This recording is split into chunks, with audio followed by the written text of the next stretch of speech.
Hi, I'm the Boss Problem Buster, founder of the Pay Raise Commando, a senior organizational consultant of 24 years, having worked across cultures, industries, and ranks with 7,250 employees trained between us, my team and I.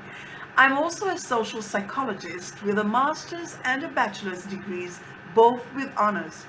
My team and I train passed over corporate professionals like you to get that pay raise and promotion you're overdue for so that you can finally kill your Monday blues before you sink further and bring your inner joy back, which is the best part of my job and the goal of this channel. Now, back to the salt mines. Which brings us to the third do right after being passed over for a promotion or a pay raise or both: getting the bad boy employee mentality right. Remember we said it was about political sophistication? Well, the sophistication is the what, the concept, the core. Then you have the subtleties and the degrees of subtleties, which are the how, the execution. This is tricky, and it may take some practice to get it right, especially if you used to being the good boy employee and now you find yourself needing to completely switch your entire workplace mentality. So let me help you there. There are 5 tools here. First and foremost is to remember what bad boy employee mentality is not. And it is not two things. It is not being disrespectful to your boss or a jerk to everybody else. Absolutely not. You should always be respectful to your boss. Well, to everybody for that matter. But, and this is B, respectful also does not mean being subservient or a doormat or anything that is spineless. Remember that. This is the precise spot where good boy employees get lost and mess it up for themselves. Which leads to the second tool to getting the bad boy employee, excuse me, I'm a bit under the weather, to getting the bad boy employee mentality right. What respect is. Here's my definition.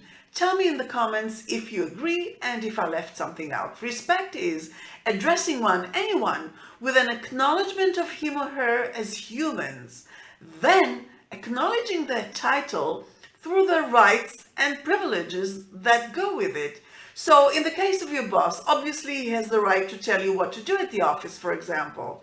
You can try to influence him on that, but you must accept and respect that this is within his prerogative. Another aspect of respect is meeting people, obviously your boss included, as we're focused on your relationship with him. So meeting people at eye level and going into each and every interaction with an a priori goodwill intent. That's it. Now the next step after giving respect is getting it. Being able to command respect from others, your boss included, and indeed everything you hear on this channel, including what we're talking about right now, has an undercurrent of just that. So finding this fine line between being respectful to others and being respected by others through commanding respect. You know how some people project that they are not to be trifled with? Not in a violent way, of course. Well, there is that. But that's not what we're talking about. But something in their air and countenance. So finding this fine line between the two is exactly where the psychological sophistication and political and behavioral sophistication will need to come into place. These are the subtleties and the degrees of subtleties that I mentioned before. And speaking of which, here's a fun fact for you. People like getting respect from people they themselves respect. They don't care about getting respect from some spineless doormat.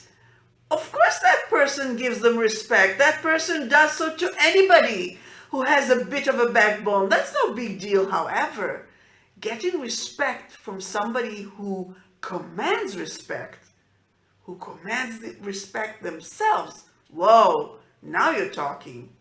Which goes back to the good boy, bad boy paradox from yet another angle. Respect begets respect begets respect.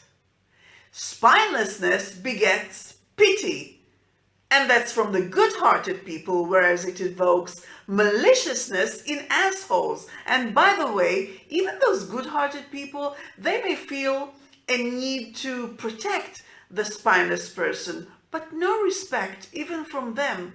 The only way to receive it is to command it. The third tool to getting the bad boy employee mentality right is being goal-oriented. How? Set a clear goal and keep repeating it in your head. Your goal is to start paving a new road for a promotion and or a pay raise. Why new? Well, obviously the last one didn't work. How? By course correcting almost everything you did or did not do prior to your unsuccessful bid, starting with everything on this masterclass series. The fourth tool to getting the bad boy employee mentality right is be pragmatic. If you want to achieve your goal, you need your entire decision-making process to be compatible with that goal.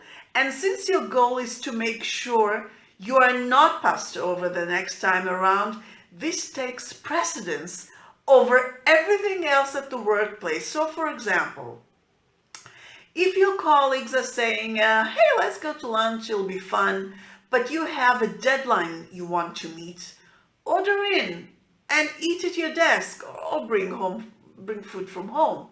Yes, it may cost you a bit in social currency, but it is a price you have to pay. I didn't say you'd like what I'm saying. I'm just telling you what you need to do realistically without the customary bullshit fluff.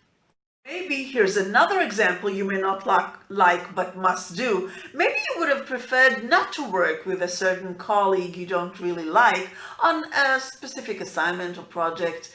So were it not for your focus on your goal, you might have tried to convince someone else to come on board and would have wasted tons of time and effort on it, or you would have tried to relieve yourself from that assignment or project using whatever excuse you could, but you realized that since this colleague is willing and available, working with him or her is the pragmatic thing to do and will enable you to deliver on time. So you talk yourself into this partnership because it's not about your preferences or your emotions, it's about the goal. Thus, keeping your focus on the goal is the what, and pragmatism is the how that enables said what. The fifth and final tool to getting the bad boy employee mentality right is doing the internal, introspective work. This is crucial because putting on a show of you supposedly being a bad boy when you're actually a good boy employee won't do. People will see right through you. They won't buy it. And besides, we've already established in the 4 Don'ts Masterclass that you're not that good of an actor. I'll put it up here. I think it's that side.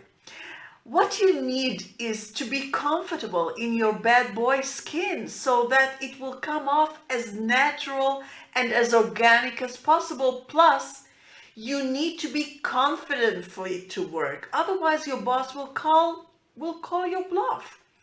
You cannot fake it till you make it in this case, but you can get there gradually over time. Not too much time though, to not lose momentum. So weeks, months tops, not years.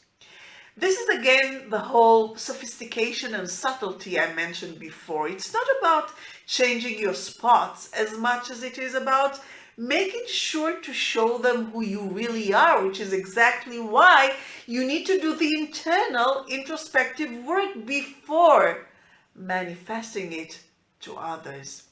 The more your inside will become a true bad boy employee, in the sense I've described it, the more natural and authentic it will come out as in every dealing you have with your boss and everybody else at the office.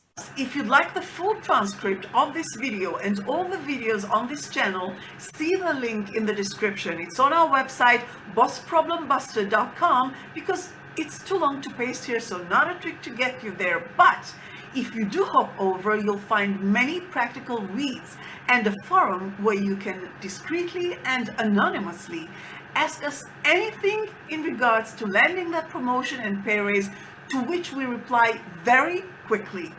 Each video drops inconvenient truth bombs on you, right, left, and center, all very direct, pragmatic, and very much non-PC.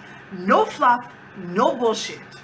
So, if you'd like to get a promotion with a pay raise, or a pay raise independent of a promotion, kill your Monday blues and bring your inner joy back, and if you can handle the truth, you can't handle the truth. I'm channeling Jack Nicholson. Then subscribe, give this video a thumbs up, and hit the notification bell so that we can meet again.